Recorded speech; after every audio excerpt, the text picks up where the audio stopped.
Life's Garden. Zwerglipatch Diary number 16. Turning over a new leaf appears to be my routine. Determination has set me on a garden path of hope. Truthfully, I've never been happier. The past season was peppered with political hate, which was directed towards me. I sense that I'm living in a nation that protects individuals from those who are not willing to accept anything which is not in their routine of living sheltered, ignorant, unloving lives. When I hear hate, I feel that I am unsafe. I wish to be centered in harmony. I wish to be able to roam any field or street without fear.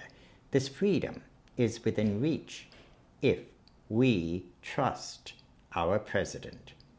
I'm happy that President Obama was re-elected, that my fellow citizens voted for him, although not by a vast majority, not as large as we would have liked, but enough to retain a good man in office.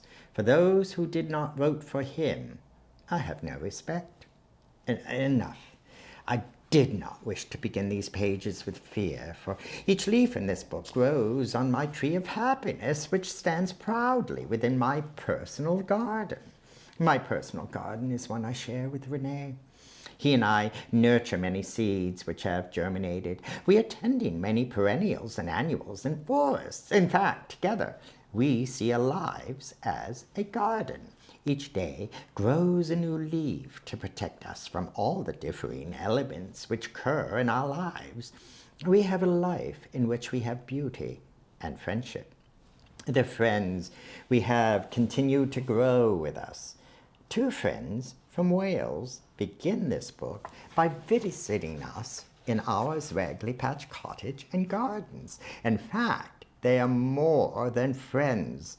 They became our roommates for 2 weeks. I know this is so, for I didn't even think to have them sign our guest book, which, as you know, is something I hold in high esteem.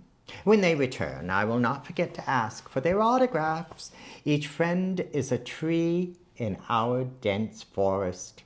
Leafing through the pages of this book, I see our unplanned routine, which is chock full of surprises. Each surprise is like a new plant, or event, if you prefer, in our garden, our life's garden, which has survived during droughts and floods.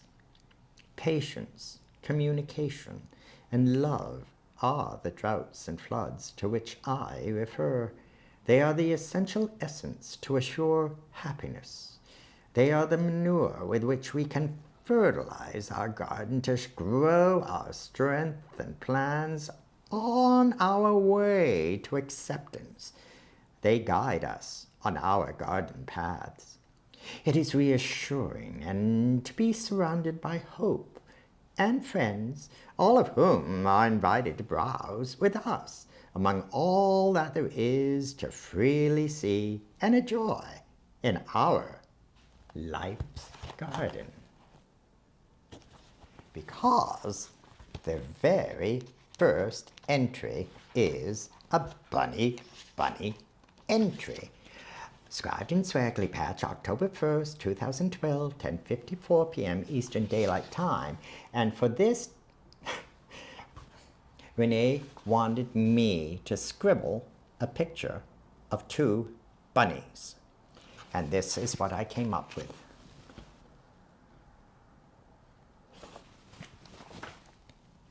Now, the first paragraph is the only paragraph in this entry. October 1st. Our guests, Tony and Bernard, have arrived safely from Wales and have been having a cup of tea while we were all recalling past vacations and places visited as a prelude to the coming vacation here on Long Island and Manhattan. We are all excited about what we are to see and do. It is Tony's first visit to the States. I do find it ironic that, considering the size of this country, Tony's eyes will be more than filled with the sights on these 2 islands. We are positive that these next 2 weeks will be memorable and hopefully among the happiest the 4 of us have ever spent. Our lives are filling.